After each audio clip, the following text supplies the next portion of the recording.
శ్రీ మహాగణాధిపతయే నమః, శ్రీమాత్రే నమః. మాచిరాజు భక్తి ప్రేక్షకులందరికీ నమస్కారం. ఖగోళంలో నవగ్రహాలలో సూర్యుడు ఏప్రిల్ 14వ తేదీ ఉదయం 9:38 మీనరాశిలో నుంచి మేషరాశిలోకి మారుతున్నాడు. అంటే సూర్యుడి మేష సంక్రమణం జరుగుతోంది. అలా మారిన సూర్యుడు మళ్ళీ మే 15వ తేదీ ఉదయం 6:28 మేషరాశిలో నుంచి వృషభ రాశిలోకి మారతాడు. వృషభ సంక్రమణం జరుగుతుంది. అంటే ఏప్రిల్ 14వ తేదీ ఉదయం 9:38 నుంచి మే 15వ తేదీ ఉదయం 6:28 వరకు సూర్యుడు మేషరాశిలోనే ఉంటాడు. సూర్యుడు మేషరాశిలో ఉండటం అనేది ద్వాదశ రాశుల వారికి ప్రత్యేకమైన ప్రభావాన్ని కలిగింపజేస్తుంది. ఈ సూర్యుడి సంచారంలో మార్పు, అంటే సూర్యుడు మీనరాశిలో నుంచి మేషరాశిలోకి రావటం అనే ఈ మార్పు ద్వాదశ రాశుల వారికి ఎటువంటి ఫలితాన్ని కలిగింపజేస్తుందో, సూర్యుడి మేష సంక్రమణం ఏ రాశులకు అనుకూల ఫలితాలు ఇస్తుందో, ఏ రాశులకు వ్యతిరేక ఫలితాలు ఇస్తుందో, అనుకూల ఫలితాలు రెట్టింపు చేసుకోవాలంటే, ప్రతికూల ఫలితాలు పూర్తిగా తగ్గింపజేసుకోవాలంటే సూర్యుడి అనుకూలత సంపూర్ణంగా ద్వాదశ రాశుల వాళ్ళు ఈ సమయంలో పొందాలంటే ఎటువంటి శక్తివంతమైన సూర్య సంబంధమైన పరిహారాలు చేసుకోవాలో, సూర్యుడి మేష సంక్రమణ ప్రభావం సంపూర్ణంగా ద్వాదశ రాశుల మీద నెల రోజుల పాటు ఏ విధంగా ఉండబోతోందో ఈ వీడియోలో మనం తెలుసుకుందాం. తదుపరి మీనరాశి. మీనరాశి వాళ్ళకి సూర్యుడి మేష సంక్రమణం వల్ల ఏర్పడే ఫలితాలు పరిశీలించినట్లయితే మీనరాశి నుంచి లెక్కబెట్టినప్పుడు మీనం మేషం, అంటే సూర్యుడి సంచారంలో మార్పు జరిగిన రాశి మీనరాశి వాళ్ళకి 2వ రాశి అయ్యింది. సూర్యుడి మేష సంక్రమణం మీనరాశి వాళ్ళకి 2వ స్థానంలో ఏర్పడింది. దీన్ని జ్యోతిష పరిభాషలో ద్వితీయ స్థానము అంటారు. జ్యోతిష శాస్త్ర గోచార గ్రంథాల ప్రకారం జన్మరాశి నుంచి లెక్కబెట్టినప్పుడు వచ్చే 2వ రాశిలో ద్వితీయ స్థానంలో సూర్యుడు ఉంటే ఆ సూర్యుడు వ్యతిరేక ఫలితాలు కలిగింపజేస్తాడు. అంటే ఏప్రిల్ 14 నుంచి మే 15 వరకు మీనరాశి వాళ్ళకి 2వ స్థానంలో ఉన్న సూర్యుడు వ్యతిరేక ఫలితాలు ఇస్తాడు. ఎలాంటి వ్యతిరేక ఫలితాలు ఇస్తాడు? ఏ విషయాల్లో వ్యతిరేక ఫలితాలు ఇస్తాడు? ఆ వ్యతిరేక ఫలితాలు అనుకూల ఫలితాలుగా మార్చుకోవాలంటే ఎటువంటి శక్తివంతమైన సూర్య పరిహారాలు చేసుకోవాలి, ఏ జాగ్రత్తలు తీసుకుంటూ ఏ నియమాలు పాటిస్తే సూర్యుడి వ్యతిరేక ఫలితాలు కూడా అనుకూల ఫలితాలుగా మార్చుకోవచ్చు, ఈ విషయాలు మనం పరిశీలిస్తే మీనరాశి వాళ్ళకి సూర్యుడి మేష సంక్రమణం వల్ల సూర్యుడు 2వ స్థానంలోకి రాగానే ఖర్చులు పెరిగే అవకాశం ఎక్కువగా ఉంది. అంటే మీనరాశి వాళ్ళకి ఏప్రిల్ 14 నుంచి మే 15 వరకు ఖర్చులు బాగా పెరుగుతాయి. రూపాయి ఖర్చు పెట్టాల్సిన చోట 10 రూపాయలు ఖర్చు పెట్టే అవకాశాలు ఎక్కువగా ఉన్నాయి. కాబట్టి మీనరాశి వాళ్ళు గుర్తుపెట్టుకోవాల్సిన విషయం ఏంటంటే ధనాన్ని ఖర్చు చేసే సమయంలో 1కి 10 సార్లు జాగ్రత్తగా ఆలోచించి ధనాన్ని ఖర్చు చేయాలి. ఖర్చు అదుపులో పెట్టుకుంటే ఎటువంటి ఇబ్బంది ఉండదు. ఈ జాగ్రత్త తీసుకోవాలి. అలాగే కంటికి సంబంధించినటువంటి అనారోగ్య సమస్యలు వచ్చేలాగా ద్వితీయంలో సూర్యుడు ఫలితాన్ని ఇస్తాడు. కాబట్టి మీనరాశి వాళ్ళు ఎలాంటి జాగ్రత్త తీసుకోవాలంటే కంటికి ఆరోగ్య సమస్యలు రాకుండా ఎక్కువ జాగ్రత్తలు తీసుకోవాలి. విటమిన్ ఏ ఆహారంలో స్వీకరించడం, సెల్ ఫోన్ తక్కువగా చూడటం, టీవీ తక్కువగా చూడటం, కంటికి సంబంధించిన వ్యాయామాలు చేయటం, ఇలా ఏప్రిల్ 14 నుంచి మే 15 మధ్యలో కంటికి సంబంధించిన ప్రత్యేకమైన జాగ్రత్తలు మీనరాశి వాళ్ళు తీసుకుంటే సూర్యుడిచ్చే వ్యతిరేక ఫలితం నుంచి బయటపడవచ్చు. అలాగే సాధ్యమైనంత వరకు కంటి విషయంలో మాత్రం మీనరాశి వాళ్ళు ఈ సమయంలో జాగ్రత్తగానే ఉండాలి. ఎందుకంటే 2వ స్థానంలో సూర్యుడు ఉన్నప్పుడు ఒక్కొక్కసారి ద్వితీయంలో సూర్యుడు ఐ సర్జరీ ఇచ్చే అవకాశం ఉందని గోచార జ్యోతిష గ్రంథాల్లో చెప్పారు. అంటే కంటికి శస్త్రచికిత్స జరిగే అవకాశం కూడా ఒక్కొక్కసారి, అంటే గ్రహచారం దశలు బాగోకపోతే జరిగే అవకాశం ఉంటుంది. కాబట్టి మీనరాశి వాళ్ళు తప్పకుండా కంటికి సంబంధించిన విషయాల్లో జాగ్రత్త తీసుకోవాలి. కంటికి స్ట్రైన్ ఇవ్వకూడదు, సెల్ ఫోన్ తక్కువ వాడాలి, టీవీ తక్కువ చూడాలి, విటమిన్ ఏ ఎక్కువ తీసుకోవాలి, కంటి వ్యాయామాలు చేయాలి. అప్పుడు సూర్యుడిచ్చేటటువంటి ఈ వ్యతిరేక ఫలితం నుంచి మీనరాశి వాళ్ళు సులభంగా బయటపడవచ్చు. అలాగే తలనొప్పి, పార్శ్వపు నొప్పి, అంటే ఒకవైపు కణత నొప్పి రావటం, ఇటువంటివన్నీ కూడా 2వ స్థానంలో సూర్యుడు కలిగింపజేస్తాడు. మైగ్రేన్ లాంటి సమస్యలు కూడా ఇస్తాడు. కాబట్టి తలనొప్పి రాకుండా, మైగ్రేన్ రాకుండా ప్రత్యేకమైనటువంటి జాగ్రత్తలు మీనరాశి వాళ్ళు తీసుకుంటూ ఉండాలి. అలాగే వృత్తి ఉద్యోగ వ్యాపారాల్లో కూడా అభివృద్ధిని తగ్గింపజేస్తాడు. ఉద్యోగం చేస్తుంటే గ్రోత్ తగ్గింపజేస్తాడు, వ్యాపారం చేస్తుంటే గ్రోత్ తగ్గింపజేస్తాడు. అలా జరగకుండా సూర్యుడికి సంబంధించిన పరిహారాలు చేసుకుంటే ఆ గ్రోత్ అనేది సాధారణంగా నార్మల్ గానే ఉంటుంది. వ్యాపారంలో లాభాల శాతం కూడా గణనీయంగా తగ్గిపోయేలాగా చేస్తూ ఉంటాడు.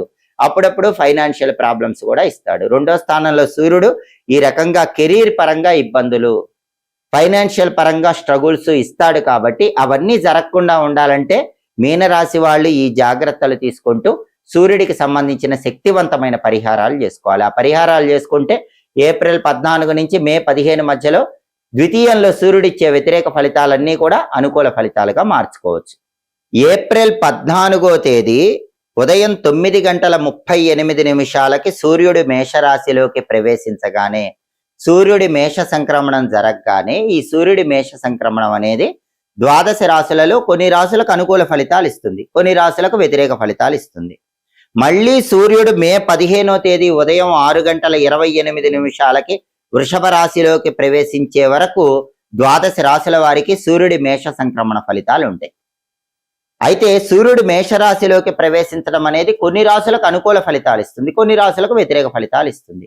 అనుకూల ఫలితాలు ఇంకా బాగా రెట్టింపు కావాలంటే, వ్యతిరేక ఫలితాలు పూర్తిగా తొలగింపజేసుకోవాలంటే ఏప్రిల్ 14 నుంచి మే 15 మధ్యలో ద్వాదశ రాశుల వాళ్ళు ఆదివారాలు సూర్యుడికి సంబంధించిన శక్తివంతమైన పరిహారాలు చేసుకోవాలి. ఏప్రిల్ 14 నుంచి మే 15 మధ్యలో ఆదివారాలు ఎప్పుడు వచ్చినా సరే సూర్యుడికి సంబంధించిన పరిహారాలు చేసుకుంటే ద్వాదశ రాశుల వారికి సూర్యుడు అద్భుతమైన శుభ ఫలితాలు ఇస్తాడు. ఆ పరిహారాల్లో మొట్టమొదటి పరిహారం ఏంటంటే, సూర్య భగవానుడికి ప్రీతికరమైన స్నానాన్ని ఈ సమయంలో వచ్చే ఆదివారాలు చేయాలి. ఆ స్నానం ఎలా చేయాలంటే, మీరు స్నానం చేసే నీటిలో కొన్ని ఎరుపు రంగు పుష్పాలు వేసి ఆ నీటితో స్నానం చెయ్యాలి. అప్పుడు అది సూర్యుడికి ప్రియమైన స్నానం అవుతుంది. అంతేకాకుండా మీరు స్నానం చేసే నీళ్లలో వీలైతే కొద్దిగా కుంకుమ పువ్వు పొడి కూడా కలుపుకోండి. అప్పుడు ఇంకా అది సూర్యుడికి ప్రీతికరమైన స్నానం అవుతుంది. ఎర్ర పుష్పాలు, చిటికెడు కుంకుమ పువ్వు పొడి, వీటిని స్నానం చేసే నీళ్ళలో కలుపుకొని ఆ నీళ్లతో స్నానం చేస్తే సూర్యుడి సంపూర్ణమైన అనుగ్రహం కలుగుతుంది. స్నానం చేశాక సూర్యుడికి ఇష్టమైన విధంగా ఏప్రిల్ 14 నుంచి మే 15 మధ్యలో వచ్చే ఆదివారాలు అర్ఘ్యం వదిలిపెట్టాలి. అర్ఘ్యం ఎలా ఇవ్వాలి? శుభ్రంగా తోమిన రాగి పాత్ర, రాగి చెంబు తీసుకొని దానిలో నీళ్లు పోసి అక్షింతల్లో కుంకుమ కలిపి ఆ కుంకుమ కలిపిన అక్షింతలు వేయాలి. ఎర్రపూలు కొన్ని ఆ రాగి చెంబులో ఉన్న నీళ్ళల్లో వేయాలి. వీలైతే ఎర్ర చందనం కొద్దిగా వేయాలి. ఎండుమిరపకాయ గింజలు కొన్ని వేయాలి.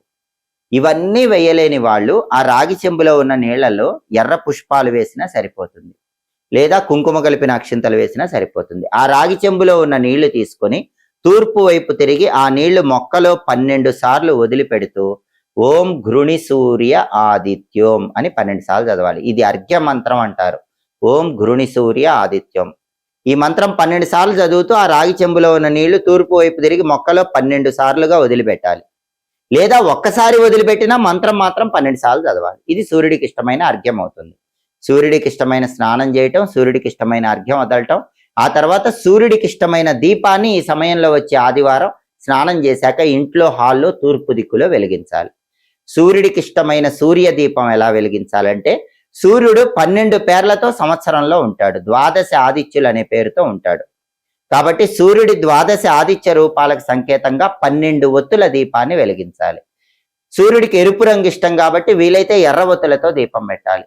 ఎర్ర ఒత్తులు దొరకకపోతే ఒత్తుల కుంకుమ రాసి ఆ ఒత్తులతో దీపం పెట్టాలి. ఆ దీపం ఎలా వెలిగించాలి? సూర్యుడికి ఇష్టమైన దీపాన్ని ఆదివారం పూట ఈ సమయంలో ఎలా వెలిగించాలంటే, స్నానం చేశాక హాల్లో తూర్పు దిక్కులో ఒక పీట పెట్టండి. ఆ పీటకు పసుపు రాసి కుంకుమ బొట్లు పెట్టి వరిపిండితో ముగ్గు వేసి ఒక మట్టి ప్రమిదలో ఇంకో మట్టి ప్రమిద ఆ పీట మీద ఉంచి సూర్యుడికి ఇష్టమైన నువ్వుల నూనె పోసి 12 ఎర్ర ఒత్తులు కలిపి ఒక ఒత్తిగా చేసి ఆ ఒత్తి తూర్పు వైపు వెలిగేలా దీపం పెట్టాలి. దీన్నే సూర్య దీపం అంటారు. చాలా సులభం. ప్రతి ఆదివారం స్నానం చేశాక ఇంట్లో హాల్లో తూర్పు వైపు 12 ఒత్తులు కలిపి ఒక ఒత్తిగా చేసి, ఇంకా వీలైతే 12 ఎర్ర ఒత్తులు కలిపి ఒక ఒత్తిగా చేసి ఆ ఒత్తి తూర్పు వైపు వెలిగేలాగా దీపం పెట్టండి. దీన్ని సూర్య దీపం అంటారు. ఈ సూర్య దీపం పెడితే సూర్యుడి మేష సంక్రమణం అనేది ద్వాదశ రాశుల వాళ్ళకి సంపూర్ణమైన శుభ ఫలితాలు ఇస్తుంది. అలాగే ఏప్రిల్ 14 నుంచి మే 15 మధ్యలో వచ్చే ఆదివారాలు పని మీద బయటికి వెళ్ళేటప్పుడు బెల్లం ముక్క నోట్లో వేసుకుని నవ్వులుతూ వెళ్ళండి. నానబెట్టిన గోధుమలు బెల్లంతో కలిపి ఆవుకు పెట్టండి. లేదా కేజింబావు గోధుమలు ఆదివారం ఉదయం 6 నుంచి 7 మధ్యలో కానీ, మధ్యాహ్నం 1 నుంచి 2 మధ్యలో కానీ ఎర్ర వస్త్రంలో మూట కట్టి పంతులు గారికి దేవాలయంలో దానం ఇవ్వండి. ఆదివారం ఉపవాసం ఉంటే ఇంకా అద్భుతం. సహజంగా ఎవరైనా మాంసాహారం తినాలనుకుంటే ఆదివారం తినకూడదని గ్రంథాల్లో చెప్పారు. వేరే వారాలు తినవచ్చు. చాలా మంది ఇతర వారాల్లో ఉపవాసం ఉంటారు, కానీ ఆదివారం మాంసాహారం కొంతమంది తింటారు. మాంసాహారం తినే వాళ్ళు ఎవరైనా ఆదివారం మాంసాహారం తినకూడదు, మిగిలిన వారాల్లో తినండి అని గ్రంథాల్లో చెప్పారు. కాబట్టి ఆదివారం మాంసాహారం తినకుండా ఉండటంతో పాటుగా ఎవరైనా సరే ఆదివారం పగలు ఉపవాసం ఉండి రాత్రికి గోధుమ రవ్వతో చేసిన పదార్థాలు అంటే గోధుమ రవ్వ ఉప్మా ఇలాంటివి ఆహారంగా స్వీకరిస్తే కూడా సూర్య భగవానుడు విపరీతంగా తన అనుగ్రహాన్ని కలిగింపజేస్తాడు. లేదా గోధుమ పిండితో చేసినటువంటి చపాతీ లాంటివైనా సరే ఆదివారం రాత్రిపూట ఆహారంలో స్వీకరించండి. పగలు ఉపవాసం ఉండి రాత్రికి గోధుమలతో చేసిన పదార్థాలు తింటే ఈ రవిగ్రహ ఉపవాసం అనేది కూడా రవి మేష సంక్రమణం సంపూర్ణంగా అనుకూల ఫలితాలు ఇచ్చేలాగా చేస్తుంది. ఈ పరిహారాలలో ఏ పరిహారం వీలైతే ఆ పరిహారం చేసుకోండి. వీలైనన్ని పరిహారాలు ఏప్రిల్ 14 నుంచి మే 15 మధ్యలో వచ్చే ఆదివారాలు చేసుకుంటే ద్వాదశ రాశుల వారికి సూర్యుడి మేష సంక్రమణం అద్భుతమైన శుభ ఫలితాలను కలిగింపజేస్తుంది. పరిహారాలు చేసుకోలేని వాళ్ళు ఆదిత్య హృదయం కానీ, సూర్యాష్టకం కానీ, చాంటింగ్ అయినా సరే ఈ సమయంలో వచ్చే ఆదివారాలు వినండి. సూర్యుడి అనుగ్రహం వల్ల రవి మేష సంక్రమణం సంపూర్ణమైన అనుకూల ఫలితాలు ఇచ్చేలాగా గోచారాన్ని మార్చుకోండి. ఎప్పటికప్పుడు జ్యోతిష శాస్త్ర పరంగా ఖగోళంలో గ్రహాల సంచారంలో వచ్చే మార్పు తెలుసుకోవాలనుకుంటున్నారా? ఆ మార్పు ద్వాదశ రాశులలో ఏ రాశులకు యోగిస్తుందో ఏ రాశులకు యోగించదో తెలుసుకోవాలనుకుంటున్నారా? అలాగే ద్వాదశ రాశుల వారు గ్రహాల సంచారంలో వచ్చే మార్పును బట్టి పాటించాల్సిన పరిహారాలు తెలుసుకోవాలనుకుంటున్నారా? అయితే మాచిరాజు భక్తి ఛానల్ తప్పకుండా చూడండి. మా వీడియోస్ మీకు నచ్చినట్లయితే మా ఛానల్ లైక్ చేయండి, కామెంట్ చేయండి. మా ఛానల్ వీడియోస్ 10 మంది మిత్రులకు షేర్ చేయండి. మా ఛానల్ సబ్స్క్రైబ్ చేసుకోండి. పక్కన ఉన్న బెల్ సింబల్ నొక్కటం మాత్రం మర్చిపోకండి. సర్వే జనాః సుఖినో భవంతు. స్వస్తి.